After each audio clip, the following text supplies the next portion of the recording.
All right, guys, welcome back for the Monday directions. Again, today your what if projects are due, so make sure you turn those in. Again, I have 9 people who still have not turned them in. So once you've done that, publish your website or submit your Google slide right here, and I'll be able to check it for you. So, what if project's done? This week we're starting a little mini unit, just one more mini unit before we start diving into our main units that are multiple weeks long. But just for the next few days, we're going to spend the time finishing up the Dark Ages, and the last big topic that wasn't discussed so far is the Plague. So we're just going to do the Plague mini unit.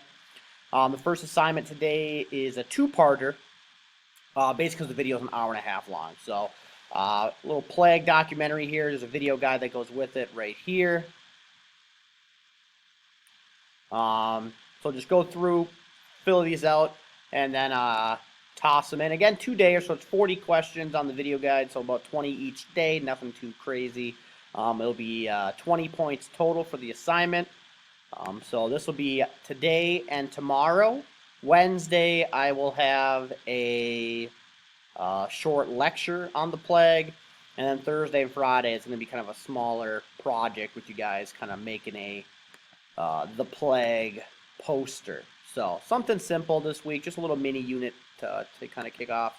And then next week we will begin our main units, kind of starting with the Renaissance and then seeing how far we can make it through time till the end of the year. But all right, that's it, guys, for today. Watch the video, answer the questions. Same thing tomorrow. And then Wednesday, notes. And again, Thursday, little projects. But all right, have a good one. Email me if you have any questions. Otherwise, I'll talk to you guys later.